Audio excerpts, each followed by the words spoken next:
రాష్ట్రంలో 85,000 కోట్ల పెట్టుబడులకు ప్రభుత్వం ఆమోదం తెలిపింది. పరిశ్రమల శాఖకు చెందిన 7 ప్రాజెక్టులు, ఇంధన రంగానికి చెందిన 3 ప్రతిపాదనలకు సీఎం చంద్రబాబు అధ్యక్షతన జరిగిన ఎస్ఐపిబి తొలి సమావేశంలో పచ్చజెండా ఊపారు. వీటి ద్వారా దాదాపు 34,000 మందికి ఉపాధి లభించనుంది.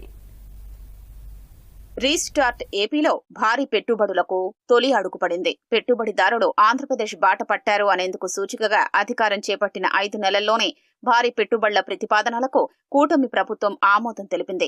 ముఖ్యమంత్రి చంద్రబాబు అధ్యక్షతన సచివాలయంలో జరిగిన తొలి రాష్ట్ర పెట్టుబడుల ప్రోత్సాహక మండలి ఎస్ఐపిబి సమావేశంలో పరిశ్రమలు, ఇంధన రంగాలకు సంబంధించి 10 భారీ పరిశ్రమల ఏర్పాటుకు ప్రభుత్వం ఆమోదముద్ర వేసింది. వీటి ద్వారా రాష్ట్రానికి 85,000 కోట్ల పెట్టుబడులు, దాదాపు 34,000 మందికి ఉపాధి లభించనుంది.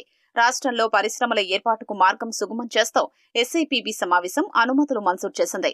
ఇటీవల రాష్ట్ర ప్రభుత్వం ప్రకటించిన పారిశ్రామిక పాలసీలకు అనుగుణంగా వాటికి ప్రోత్సాహకాల్ని ప్రభుత్వం అందిస్తోంది. యువతకు ఇచ్చే ఉద్యోగాల సంఖ్యను బట్టి ఆయా పరిశ్రమలకు ప్రోత్సాహకాలు ఇవ్వాలని సమావేశం నిర్ణయించింది. ప్రపంచ స్థాయిలో ఉక్కు, రక్షణ రంగానికి అవసరమైన ఆయుధ సామాగ్రి తయారీలో గుర్తింపు పొందిన 2 భారీ పరిశ్రమల పెట్టుబడులతో ప్రపంచ పటంలో రాష్ట్రానికి ప్రత్యేక గుర్తింపు దక్కనుంది. ఉక్కు రంగంలో దిగ్గజ సంస్థ ఆర్సెలార్ మిత్తల్, జపాన్ కు చెందిన నిప్పన్ స్టీల్స్ తో కలిసి అనకాపల్లి జిల్లా బంగారయ్యపేట దగ్గర ఇంటిగ్రేటెడ్ స్టీల్ ప్లాంట్ ఏర్పాటు ప్రతిపాదనకు ప్రభుత్వం ఆమోదం తెలిపింది. స్టీల్ ప్లాంట్ అనుబంధంగా క్యాప్టివ్ పోర్టు అభివృద్ధికి మిత్తల్ సంస్థ ప్రతిపాదించింది. మొదటి దశలో 7.3 మిలియన్ టన్నుల వార్షిక ఉత్పత్తి సామర్థ్యంతో ఉక్కు కర్మాగారం, క్యాప్టివ్ పోర్టు అభివృద్ధికి 61,780 కోట్ల రూపాయల పెట్టుబడులు పెట్టనుంది. వాటి ద్వారా సుమారు 21,000 మందికి ఉపాధి లభిస్తుంది. మొదటి దశ పనుల్ని 2029 నాటికి సంస్థ పూర్తి చేయనుంది. భారత్ ఫోర్జ్ అనుబంధ సంస్థ Kalyani strategic system limited KSSL రక్షణ రంగానికి అవసరమైన ఫిరంగులు, మందుగుండు సామాగ్రి తయారు చేసే ప్రాజెక్టును రాష్ట్రంలో ఏర్పాటు చేయనుంది. దీనికోసం మొదటి దశలో 1,430 కోట్ల రూపాయల్ని సంస్థ పెట్టుబడిగా పెట్టనుంది. వాటి ద్వారా 565 మందికి ఉపాధి లభిస్తుంది.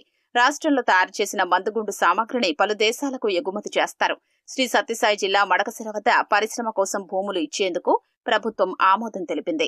విశాఖలో ఎల్జీ పాలిమర్స్ దుర్ఘటన తర్వాత ఆ సంస్థకు చెందిన ఉన్నతాధికారులపై గత ప్రభుత్వం కేసులు పెట్టి అరెస్టులు చేసింది. దీని తర్వాత దక్షిణ కొరియా దేశాల పెట్టుబడిదారులు రాష్ట్రానికి రావడానికి భయపడే పరిస్థితిని కల్పించింది. ఈ ప్రతికూలత పరిస్థితుల్లోనూ LG Electronics India Private Limited యాజమాన్యంతో జరిపిన చర్చలు సఫలం కావడంతో